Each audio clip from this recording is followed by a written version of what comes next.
Prior to the experience I'm about to talk about, we never had anything too crazy happen to us. Occasionally, we'd see a small bit of blood like liquid, and we did see a pentagram on the ground from someone who went to a house previously, but nothing too bad. Until the last time I had gone exploring abandoned buildings. Now, when I was younger, I used to go to a daycare that was part of a mental hospital. Weird combination, I know. It closed down due to a lack of patients and lack of children at the daycare. I decided to go back there with my friends a few years ago. For context, I was 15 when this happened. Most of my friends were the same age. When we did get there, it was rather cliché.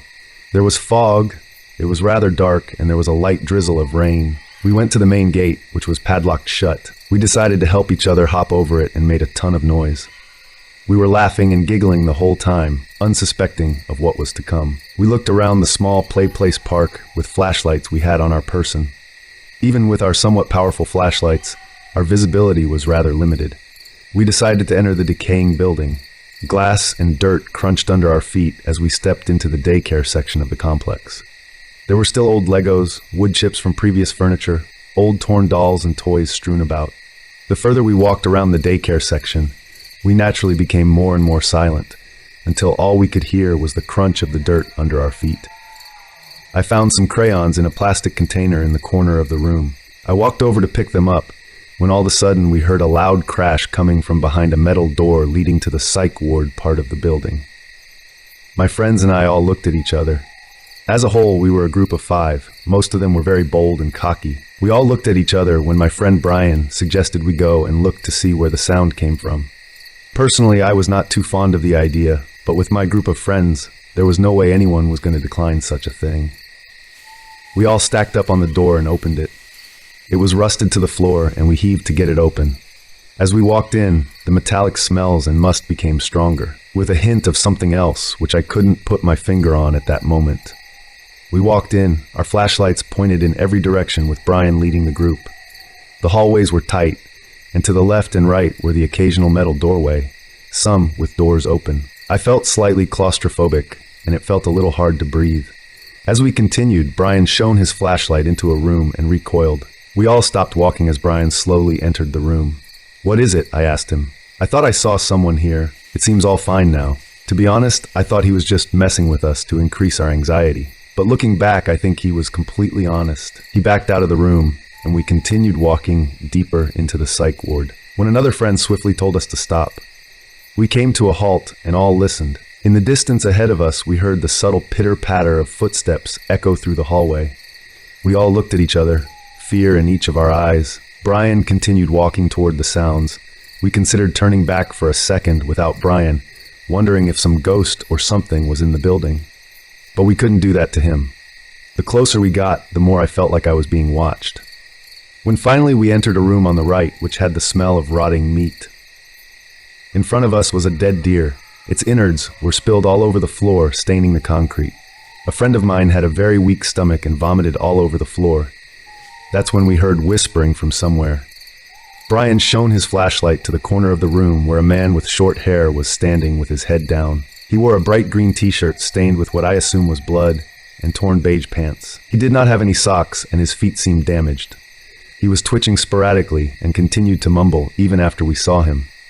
We stared at him for a solid 30 seconds before he made his first true movement. He looked up at us with a haunting grin that sent shivers down our spine. "You guys here for the feast?" He said each word with varying inflection and energy.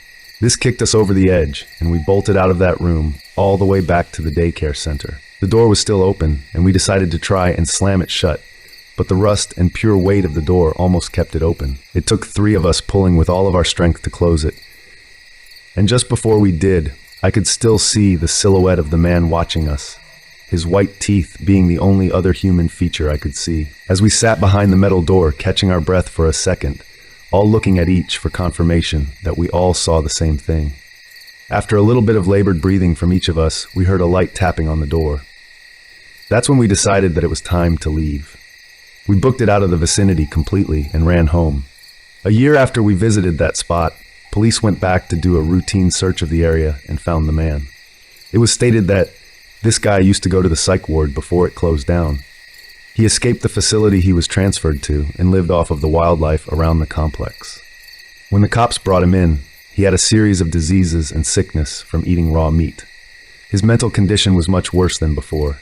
There were future rumors that he did kill someone in the forest while searching for food, but nothing has been confirmed.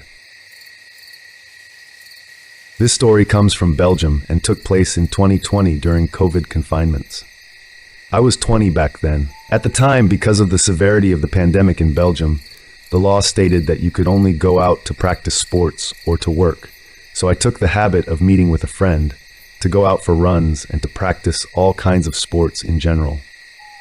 Both of us were quite fond of urban exploration and knew a spot in the outskirts of Brussels consisting of an old sports and wellness center where we took the habit to hang out after our runs.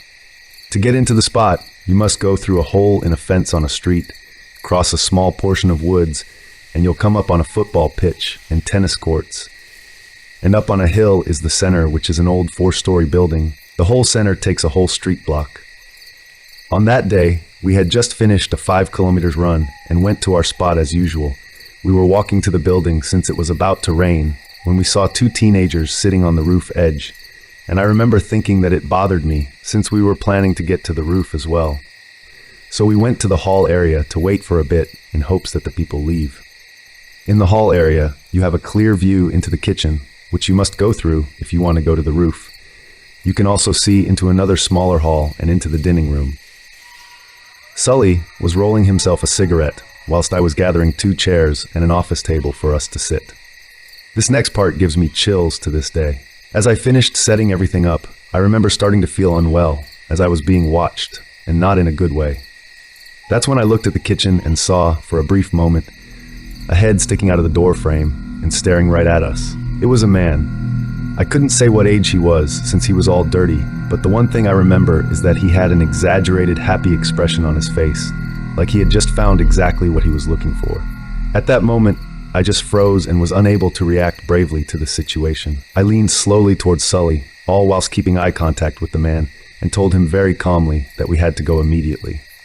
I tend to make lots of jokes to all of my friends, and especially to Sully, but when he saw the look I had on my face when I told him we had to leave, he didn't say a word, just took his backpack and stood up.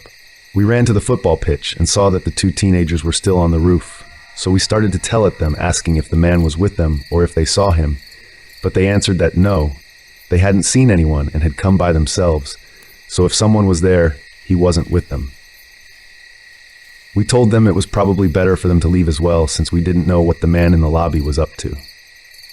They told us they would be fine and they would leave a bit after. We decided to leave since we had already told them what we saw, and we also had already been out for very long, so it wasn't very legal with confinement rules. As we were walking towards the woods, I turned back and I could swear I saw a silhouette standing in front of the staircase leading to the roof. But my mind didn't quite react, and I just left alongside with my friend. I was so shocked, because nothing like it had happened to me before, that I just decided not to talk about it to anyone in fear of them not believing me or possibly making fun of me. My friend Sully is the only one who was there. He didn't take a look at the man, but he was as scared as me just by seeing my own reaction at the time. I don't know what happened to these teenagers. I found local articles and papers dating from that time about teenagers being chased by a crazy man in an abandoned building. But the information given wasn't enough for me to be sure it was the same people and the same story. For context, I'm still in school and work for my family member on certain weekends at a local college selling concessions at the stadium. It's about twice a month, and the stadium is off towards the edge of town. It's Friday night. I had just gotten out of school, and I had to go straight to work. I get to work for 4 hours, half shift tonight, and my boss aunt tells me we need more spoons for tomorrow's event. We sell ice cream, and these events have like 5,000 plus people at them. I say, okay, I'll go grab them on my way home. The only store open with heavy-duty spoons is all the way on the other side of town, and I still wanted to go meet up with some of my friends and mess around.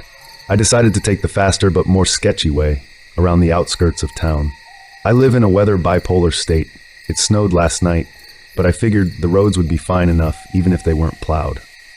I take off to the store, and the first 5 minutes go by, and nothing is wrong. I haven't seen a single car or any buildings the entire time, but keep in mind it's approaching 9 p.m. and I'm on the outskirts of town, and no one really takes this way in case they really have to. All of a sudden, I see something in the corner of my eye, and it looks like a man, roughly 5'8", I'd say, wearing shorts, t-shirt, and a backwards hat. He's in the ditch, walking in snow when it's 10 degrees out. My first thought is to pull over, but I'm on the phone with my mom at the time, and she warns me not to, as some things have happened before in this town. Example, a couple years ago, a college girl was kidnapped and found dead rolled up in a rug in 2014. I considered stopping, but for some reason I told myself not to. I wasn't really worried about anything. I'm a young dude driving a big pickup truck. Last type of person anyone would want to harm, right? I passed the man, going about 40 miles per hour. Like I said, roads aren't the best. I drive not even 500 feet past him, and immediately, a car that I did not see at all before turns on and pulls out of a field entrance off the road and starts to follow me. At first, I thought I was just focused on the man in the ditch and didn't see a road, and that's where they came from. But I later found out there was not a road there. Now again, I'm not super worried. I've watched my fair share of crime movies and read plenty of stories on this sub, and I didn't feel it was a threat yet. I start to approach the town again and have to take some turns to get where I'm going. I turn left, the car turns left. I turn right, and the car turns right. I go around a roundabout and skip my turn and go twice as no one else was there, and the car follows. At this point, I start to worry a little, but maybe they just need to go to the store also. I then pull up to a stop sign. I wasn't on the best side of town either, may I add, and I turn without my turn signal. The car follows. Now at this point, I should have gone straight to the police station, but I still didn't think much of it. I'm 2 miles from the store, where plenty of people will be. I take a few more turns and the car continues to follow me. I completely blew a stop sign at a non-busy intersection, and the car does a quick stop and go and catches up. At this point, I'm 2 turns till the store, so I'm still not worried. I turn into the store, and the car turns also. The store also has a gas station, so I pull there first to act like I was getting gas. The car sits off to the side of the road, in between gas station and store, and just sits there. I wait about 10 minutes, and the car doesn't move. At this point, I start to get worried. I'm a young kid alone at night, near the bad side of town. I call my friends I'm supposed to meet up with later on, and give them the license plate for the worst case scenario, then take off to the store. I cross the street, and the car comes straight behind me. I'm freaking out the phone, not knowing if I should call the cops or not. I go and park as close as possible to the store, and the car parks 3 rows behind me and a couple down. It's getting late at this point, and the stores are closing soon. There's only a couple others in the lot. I turn my truck back on and go park on the complete opposite side of the lot, get out, and I completely bolt inside of the store. I'm not super overweight, but I'm not skinny either. I'm about 6'1" and 200. Who would want anything to do with me? I get spoons, take my time in the store. I go to call my friends to walk back outside, and my phone is dead. I look out the sliding doors, and suddenly there's a white van next to my driver's side.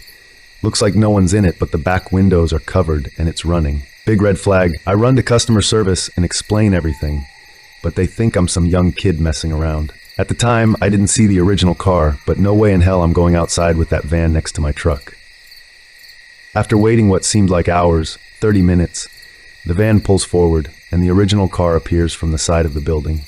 You can see from the in-store Starbucks window they talked, and both drove off. I wait another 10 minutes and dash outside. I speed to my friend's house, and when I get there, I park in his garage. My one buddy asked why there's a big orange mark on my tire, and my heart sank.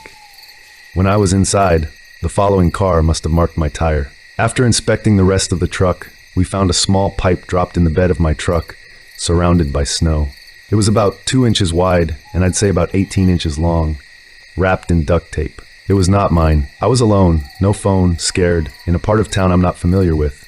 I try to laugh it off, but now that everyone's asleep, I can't help but think what would have happened if I walked outside. I've always been sort of ego-boosted on the fact I'm a chubby fat dude that no one would want to mess with. But after tonight, I realize anyone can be targeted.